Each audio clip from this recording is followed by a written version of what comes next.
Hello guys, good evening সবাইকে। এই দেখো সন্ধেবেলা আমরা এখন দীঘা পৌঁছে গিয়ে পরদিন আর কি আমরা চলে গেলাম। এই যে ফার্স্টেই দেখতে পাচ্ছ আমরা ওল্ড দীঘার উদ্দেশ্যে যাচ্ছি। নিউ দীঘা থেকে ওল্ড দীঘার বিচে আমরা যাচ্ছি, দেখতেই পাচ্ছ। সাথে আছে আমার কাকিমণি, কাকু, ভাই, আমার আরেকটা ভাই আর তোমাদের দাদা ভাই। আর দেখতেই পাচ্ছ আমার কোলে বিভান সোনা একটু বেশি দুষ্টুমি করছিল। তো যাই হোক গাইজ, এই দেখো আমরা যাচ্ছি, কেমন লাগছে আমাদের কমেন্টে জানিও। আর এই দেখো একদম সরাসরি বিচের সামনে। আর ওই জায়গাতে ঘুরবো, সেগুলো তোমাদের সঙ্গে তুলে ধরতে চলো। বিশ্ব বাংলা গেট থেকে যা যা এর আগের বার দেখিয়েছি সেগুলোই দেখাবো। তো দেখো পেছনটা সমুদ্র কত ভালো লাগছে, তো দেখতে থাকো। আর এখানকার মনোরম হাওয়াটা অনেক সুন্দর।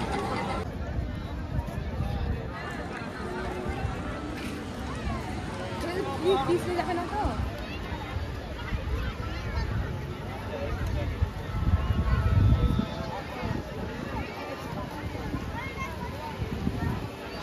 হ্যালো ভাই, দেখতে পাচ্ছ দূরে চলে যাচ্ছি বেলু ফাটানোর জন্য।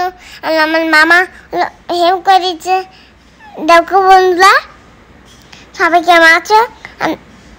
দেখো বেলু ফাটাতে আমার পাশে একটা মেয়ে ছিল, মেয়েটা হলো বেলুন ফাটাতে, এদিকে আমি ছিলাম। দেখো আমাকে আরেকটা বেলুন ফুটাবো, আর একটা বেলুন ফুটানোর জন্য একটা কাঠি দিল। তো দেখো চারিদিকে যে দৃশ্য দেখে একদম মন ভরে যাচ্ছে, খুবই মজা লাগছে বন্ধুরা। তো দেখো চারিদিকে লাইটিং কত সুন্দর লাগছে, এত সুন্দর অনুভূতি লাগছিল এত সন্ধ্যাবেলায়। সত্যি ওল্ড দীঘাটা সত্যি অপরূপ। তো গাইস, এখন দেখতে পাচ্ছ বিভান বাইকে উঠে গেছে, প্লাস হচ্ছে আবার কারে উঠবে, সেটাও তোমরা ভিডিওতে দেখতে পাবে। দেখতে পাচ্ছ এখন সন্ধে হয়ে এসেছে আর পুরো লাইটিংয়ে একদম ছেয়ে গেছে ওল্ড দীঘা বিচ একদম সামনে। দেখো এটা কি বলবো, এত সুন্দর একটা জায়গা। মানে কেউ দীঘা গেলে ওল্ড দীঘা না গেলে ভালোই লাগবে না। আমাদের তো ভালোই লাগে না, আমরা এই নিয়ে দুবার গেলাম। আবার কোনো দিন গেলে নিশ্চয়ই আবার যাব, ওল্ড দীঘাতেই যাব। দেখো সোনা বাবা একটু বিকেল হয়ে আসছিল, কিন্তু এই যে এই গাড়িটার লাইট জ্বলে, লাইটিং হয়, কিন্তু বৃষ্টির জন্য হালকা হালকা ঝিরিঝিরির জন্য দাদাটার গাড়িতে সমস্যা ছিল, তবু ও আর কি সেজন্য হলো না। না হলে খুবই ভালো লাগতো দেখতে। আর বিভান গাড়িতে উঠেছে আর লাইট জ্বলতো, খুব ভালো লাগতো। তো যাই হোক, একটু সমস্যার জন্য সেটা হয়ে ওঠেনি। আর দেখতেই পাচ্ছ ঝিরিঝিরি হালকা হালকা বৃষ্টি, আর তার মধ্যেও ভালো লাগছে, খুবই ভালো লাগছে। তো দেখতেই পাচ্ছ আমার ছেলের দুষ্টুমি আর শেষ হচ্ছিল না। যাই হোক, ওকে নিয়েই একদম পার্কের ভেতরটায় ঢুকে গেলাম। এই দেখো কত সুন্দর লাগছে। আর বিশ্ব বাংলার সামনে চলে এসেছি। আর এখানে গিয়ে ছবি তুলবো না তা তো হয় না। তো যাই হোক, এখানে একটু পোজ মেরে ছবিও তুলে নিলাম আমি আমার সোনা বাবাকে নিয়ে। তো দেখো খুব ভালো লাগছিল, আর সত্যি খুব ভালো। আর সামনে বিচ, ওয়াও, ঠান্ডা হাওয়া দেখতেই পাচ্ছ। আর এই যে গোলা তো আমার খুব ফেভারিট আর ভীষণই ভালো লাগে। তো ঠিক আছে, তোমরা দেখতে থাকো আর পাশে থাকো। কত করে নিচ্ছে?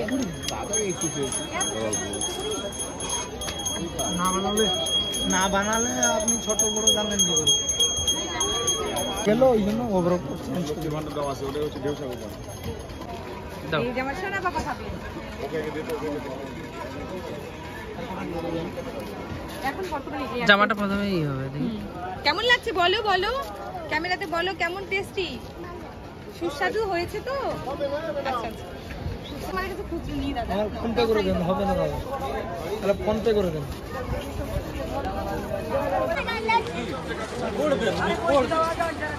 तुम देखो, अरे भाई हाथ ही दिखाओ बस, अब हाथ चलो जाते ना भाई ये जरा का पोस्ट हाथ दिखाओ यार।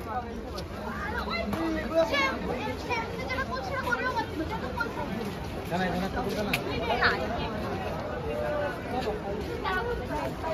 তো এরপরে দেখতেই পাচ্ছ আই লাভ দীঘা, সেখানেও ছবি তুলে নিলাম। তো অনেকটা অন্ধকার হয়ে গিয়েছিল, মানে রাত্রি। আর যাই হোক, তবুও ভালো এসেছে আর ভালো লাগলো। তো এই দেখো একটু টুকিটাকি শপিং করার জন্য বেরিয়ে পড়লাম। তো দেখতে থাকো, পাশে থাকো।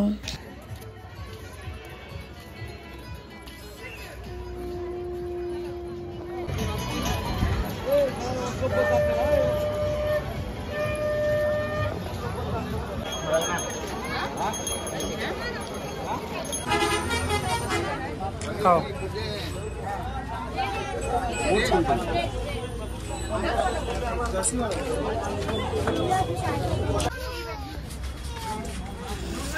তো দেখতেই পাচ্ছ কত লোকের ভিড়, আর সত্যি কথা বলতে প্রচুর লোক এখানে আসেন আর কি, অনেক পর্যটকরা। তো দেখো আমরাও একটু হালকা ফুলকা খাওয়া দাওয়া করে নিয়ে বিচটা ঘুরলাম, ঘুরে ঘুরে দেখছিলাম, বেশ ভালো লাগলো, মজা হলো। এই দেখো বিচের একদম সামনে পুরো পার্কের ভেতরটা একটু ঘুরলাম, হ্যাঁ সবাই মিলে। তারপরে দেখো আমার সোনা বাবা কিছু জেদও করছিল, যাই হোক একটা কিছু ছোটোখাটো জিনিসও কিনে নিলাম। অনেকটা বড় বাজার আর কি, মল আছে, সব কিছুই আছে। তো যাই হোক আশা করছি আমার এই ব্লগটি ভালো লাগলো, ভালো লাগলে লাইক কমেন্ট শেয়ার করতে ভুলো না, সাবস্ক্রাইব করে নিও আমার চ্যানেলটি, আর পেজটিকে ফলো করতেও ভুলো না। ভালো থেকো সবাই, আর সবাইকে টাটা, ভালো থেকো।